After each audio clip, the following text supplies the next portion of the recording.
Welcome to 2024. This is vlspeaks. I am Virna Lisa, bringing you some ancient wisdom with a modern twist. And it just so happens that this is episode 24.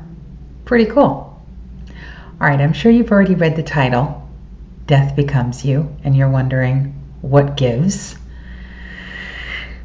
It's been a huge topic in my life for the past few years. It's something that happens to all of us. It's not something that we can run from.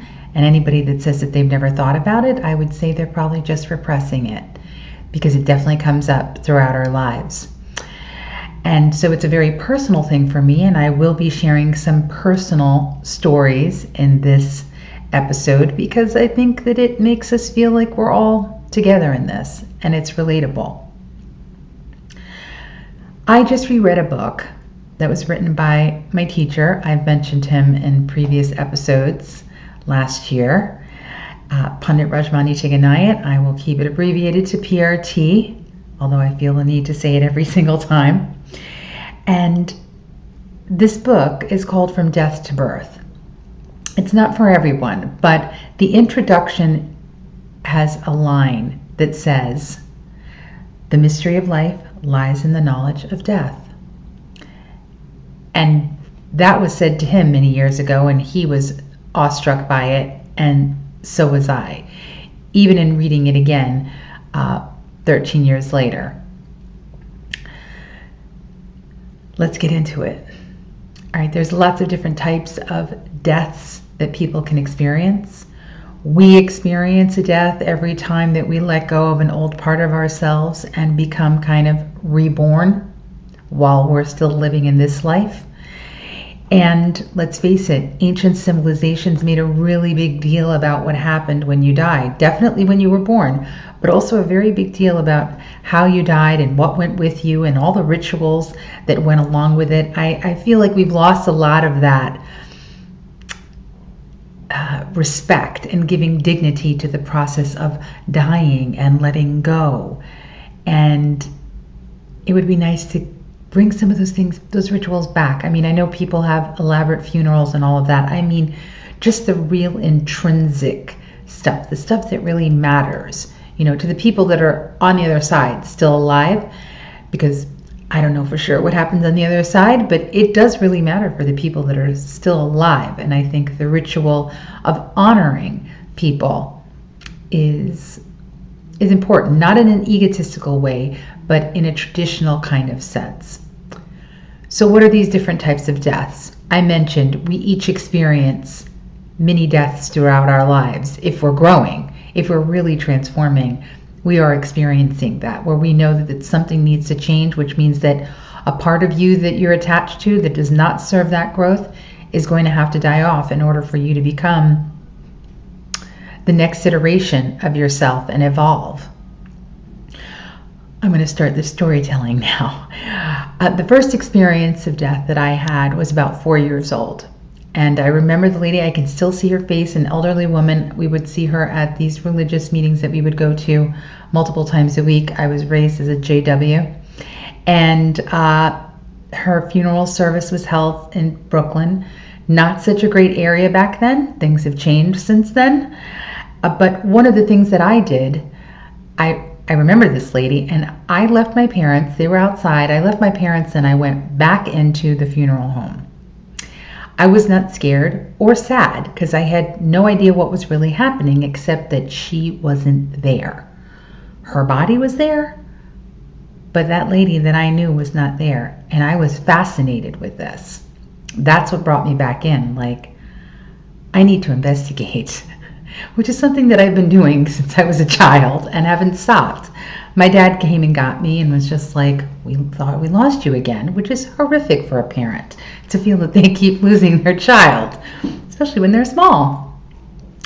The next experience that I had, I felt it more deeply because it happened to someone that I was close to, that I looked at him like he was my grandfather because we didn't have a grandfather figure growing up. So this is a couple of years on. My dad's on the phone with one of the family members, and I see him get angry, and I thought, he's gone. And then I saw sadness And then I felt that sadness. And that was the first time that I felt a loss because of death. And also because I didn't get to say goodbye.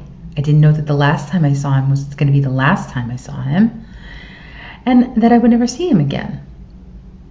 So I think that all of us can relate to this, right? I don't know, can you go back in the files of your mind and say, what was your first experience with death, and why is that important?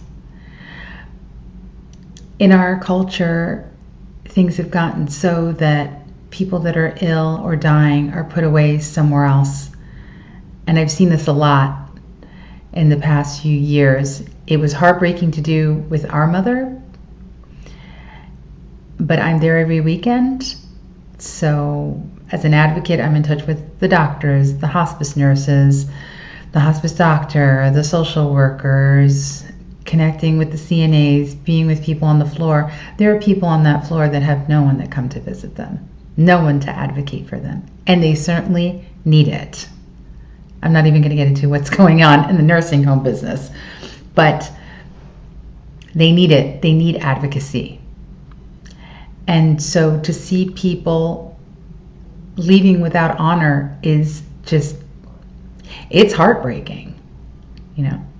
And it's something that I'm continually reiterating to everyone there. She's going, but she needs to be treated with dignity, and I'm going to make sure of it when I come in here. So that's something that we need to look at.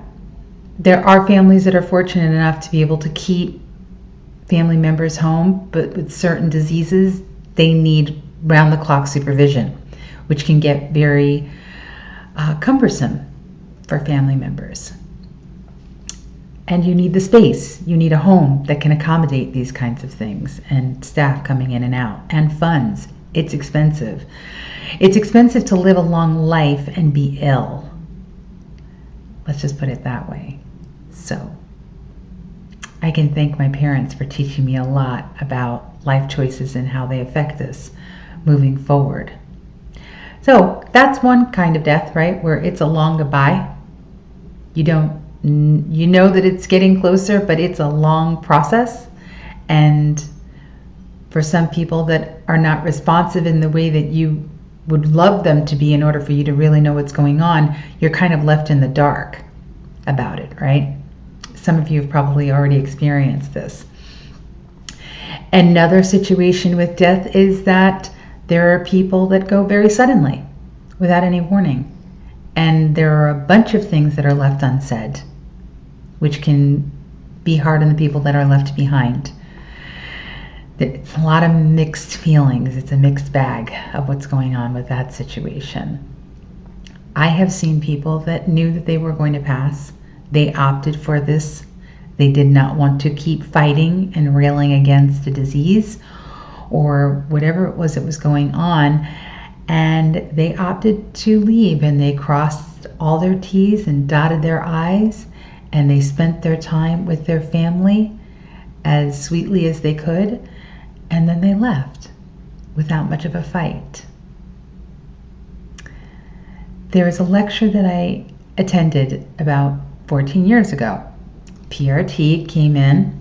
I was teaching a segment, much smaller segment at the Yoga Journal conference, and PRT came in during someone else's lecture and did a Q&A. And I was there, and a woman was asking about the practices, and is this really good for you, and what about when you're dying? Or I'm summarizing what happened. The things that he said is what really stood out for me. And the first thing that he said to this woman was, just know that if it is not your time to die and you have not taken care of your body, you will be carrying a corpse around. That really struck me. I mean, it hit me pretty hard, considering that I was going through a grieving process for my parents back then. The next thing that he said was, paraphrasing, the way you live is the way that you die. The way you live your life is the way that you're going to die. And that has stayed with me since he said it. And I can say personally that I have died. I've had some mini deaths already, and near death, actual near death experiences. So hearing that has stayed with me. And it was a good thing that I heard those words then, because it helped with the process of grieving, so that I can be present, really, really, really present for what's going on with the parents now, which is work. And not everybody's going to be able to do it that way. If you can do it, I say great. Just know that it's work, and it takes dedication, and you need support. You need support. Either way, whether you're grieving on the front end or the back end or somewhere in between, you need support, and hopefully there are other family members that you can do that work with. Hopefully people aren't in denial about what's going to happen. Because I've had clients in the past that were still grieving the loss of parents decades afterwards. I mean, yes, it's normal to miss someone, like, gee, I really wish they were here to see this and be a part of that. That's totally understandable. But carrying around that grief is a burden. And it also prevents us from having other feelings of joy. It kind of gunks up the space inside of the mind and doesn't allow you to just fully embrace and live now. There's another death that can happen, or you may experience in your family or with friends, and that is suicide. It's something that my family experienced, and for the folks that are left behind, I mean, for the people that are going through it, that choose to do it, there's a lot of pain there. There's a lot of pain and suffering. A lot of pain and suffering. I know for our family member anyway. But for the ones that are left behind, there can be this sense of guilt. Like maybe you could have said something that would have stopped them. Maybe you could have been there to change the course of events. And it's hard to know after the fact. But that is another source of pain and suffering from people that have left behind, and it's important to address. All of this to say that yes, there's grief, and yes, there can be a long attachment long after they're gone. I truly believe that they would want us to move on and do better. Which brings me to the heart of this, which is, now you know what you know about what's happening with death. What do you do with the time that you're given? How do you value it? How do you cherish it? How do you show up in your life and show up in the life of others? All right. You could have an unsung song or an unwritten book inside of you. There could be a myriad of things that you could be doing with your life that for some reason you are stopping yourself. It could be the company that you keep. It could be your habits. It could be these old tapes playing saying, oh, what's the point? It's not worth it. Well, you're alive, and the fact that you get to be born is quite miraculous, that women get pregnant in the first place. You know, it's amazing. It's an amazing thing to actually co-create and create a soul. And there are some people that are doing it consciously, co-creating, bringing a baby into this world. Some people that are just doing it by default because it's a biological urge to do it. There's a lot that's been seen by these eyes in the world, watching people think, well, if I have a kid, then this person will stay and it'll make the marriage better or the relationship better. Does it? Or maybe having a child is somehow going to make sure that you have someone that's going to take care of you when you get older. Maybe that they're a trophy to be shown off to people around you, like, hey, look at what this kid did. Doesn't that make you look good? Life is something that I think a lot of people take for granted. And it's really a marvelous opportunity to do things. And some people are born into easier situations than others, but then again, you do not know what is happening in other people's lives until you meet them. But the most important thing is, what are you going to do with your life? How are you going to contribute to society? And if you decide to have children, what are those children going to contribute to society and to humanity? Because we need a lot more brightness in the world and beauty, right? Children come into this world with their own destinies. They've got their own things to do.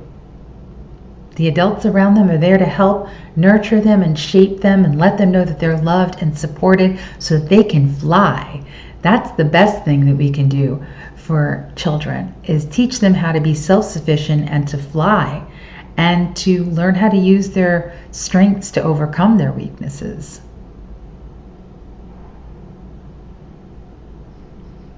And you may not have children. You may be an auntie. You may be a teacher and a mentor. You may be a big sister. And those roles are just as important. Or a big brother. Or an uncle. Or you may be married into having children and an instant family. Whatever it is. Everybody plays their part, and life is precious. So what are you going to do with it? And this is exactly why I started this year off with this. Because this is a time. If you didn't do it at the end of 2023, do it now. You always have an opportunity to do it. You can always let go of what does not serve you. Let that die off and get up and move forward. Last year, I spent the whole year laying down a foundation of healthy lifestyle changes. Basic stuff. The basic fundamentals of living.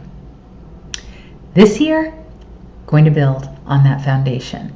Building a building, not just a house, a building. And thankfully, I have had the good fortune of people that are going to collaborate with me this year, which is something that I was praying for, to have some fun with other people doing this. And people that are really working in their crafts skillfully. And it's inspiring. It's inspiring to see people do what they love and shining at it. It really is. So look forward for that. And I hope that this has been helpful. And I hope that this inspires you in some way and sparks you in some way to make some changes in your life if you need to. Everyone needs fine-tuning. You're never done. You're never done. As long as you're here, there's always work to be done. And the key is to enjoy the process. Embrace it for what it is. Because it's life. Or as my Zia Bruni says, it's Earth School. I like that. Alrighty? Well, you take good care. Please feel free to leave comments, questions, be respectful, and share and subscribe. Alrighty. Thanks for stopping in. I'll see you soon. Ciao.